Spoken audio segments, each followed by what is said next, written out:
Maya runs her tattoo parlor on the corner of 5th and Main, where the neon sign flickers between red and blue every 3 seconds. The glass door displays a simple wooden placard that reads, "Open," in hand-carved letters. She made it herself during her first year in business, back when everything felt possible and nothing felt complicated. Under Sharia, opinions about tattooing and tattoo parlors differ among Islamic scholars, but the majority traditional view is fairly consistent. 1. Traditional Islamic view, most common. Many scholars believe getting a permanent tattoo is forbidden, haram. Reasons often given: changing Allah's creation permanently. Tattoos involve puncturing the skin and inserting ink, which some scholars consider altering the body.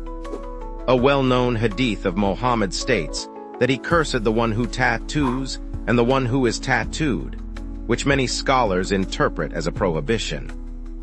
Because of this, many conservative scholars say, getting a tattoo equals haram. Running or working in a tattoo parlor discouraged or considered sinful, because it helps perform something considered forbidden. 2. If someone already has tattoos. Islamic scholars generally say, if the tattoo was done before becoming Muslim or before knowing the ruling, the person is not required to remove it if removal would cause harm. Repentance, asking forgiveness, is usually considered enough. 3. Modern/minority opinions. Some modern scholars take a softer view. They argue that tattoos may be permissible if they are neither harmful nor connected to sinful symbols. They often distinguish between temporary tattoos, henna, and permanent tattoos. 4. Temporary tattoos. However, things like henna body art are widely accepted in many Muslim cultures and generally allowed. I will sum it up that the traditional Sharia opinion: a permanent tattoo is usually haram, totally forbidden, but a temporary tattoo, henna, is allowed. But running any tattoo parlors is often discouraged or forbidden by conservative scholars. Today, like most days, Maya arrives early. She unlocks the door, flips the sign to open, and begins preparing her station. The smell of antiseptic and ink fills the air, familiar and comforting. On the walls hang hundreds of designs, each one telling a story, each one a piece of someone's truth made permanent. Maya has built a reputation for listening. People come to her not just for her artistic skill, but because she creates a space where they can share their stories. She has inked memorial pieces for grieving parents, celebration pieces for cancer survivors, and declaration pieces for people claiming their identities. Everyone says Maya understands. Everyone says she gets it. What they don't know is that Maya wears long sleeves every single day, even in summer. What they don't know is that beneath those sleeves, her arms remain completely blank. She has been faking the use of any single tattoo mark on her skin. At 10 o'clock, the door chimes, and an elderly woman walks in. Her name is Ruth, and she's been Maya's client for 3 sessions now. They're working on a large floral piece that covers Ruth's shoulder, a garden of flowers representing her 5 grandchildren. Ruth settles into the chair, and Maya begins setting up. As the tattoo machine hums to life, Ruth starts talking as she always does. My daughter asked me yesterday why I'm doing this at 72, Ruth says, wincing slightly as the needle touches her skin. She thinks I'm having some kind of crisis. Maya smiles, her hands steady and precise. What did you tell her? I told her that I spent 50 years being who everyone needed me to be. A good wife, a proper mother, a respectable woman. It's funny how we hide ourselves, isn't it? We think we're protecting something, but really we're just building a prison. Maya's hand hesitates for just a moment before continuing. That's very wise, Ruth. You know what's strange? Ruth continues, her voice thoughtful. I've been coming here for months now, and I just realized something. I've never seen your work. Maya focuses intently on the line she's creating. You're looking at my work right now.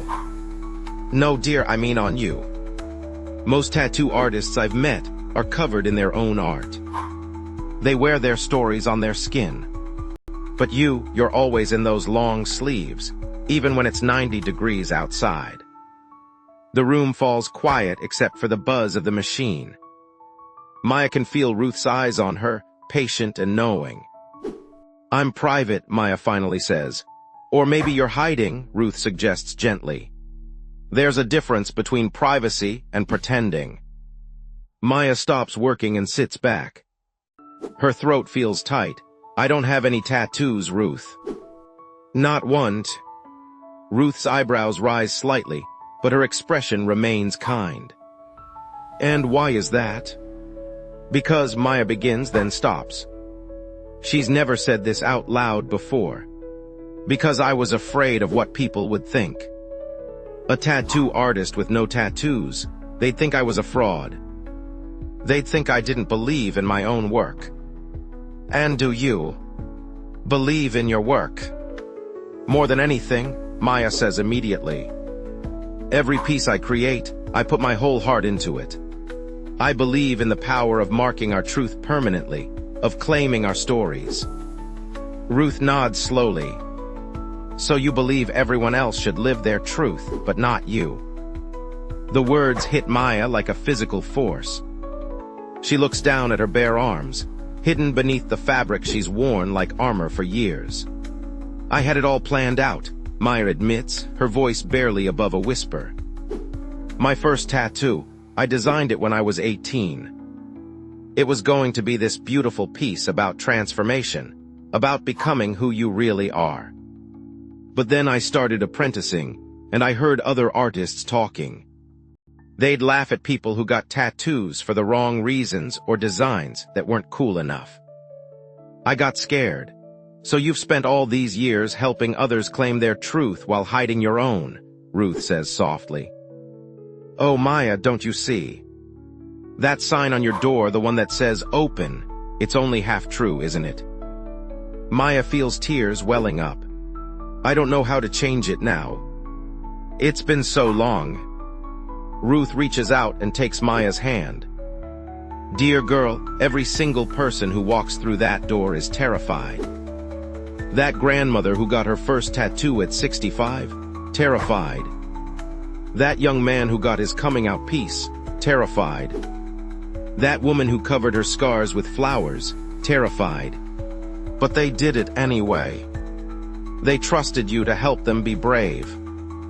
But what if people judge me? They will, Ruth says matter-of-factly. Some of them anyway, but here's what I've learned in my 72 years. People will judge you no matter what you do. You can spend your whole life trying to be acceptable to everyone, or you can live your truth and be free. Only one of those options lets you sleep at night. Maya looks at the design she created 15 years ago, still saved in her portfolio. The transformation piece, the truth piece, the piece that represents exactly who she is and who she's always wanted to be. Ruth, Maya says slowly, after I finish your session today, would you mind staying a bit longer? Why's that? Dear, because I'm going to need a witness. And maybe someone to hold my hand. Ruth's face breaks into a wide smile. I thought you'd never ask. 3 hours later, Maya sits in her own chair while her mentor, James, works on her arm. Ruth sits nearby, offering encouragement and tissues for the occasional happy tear.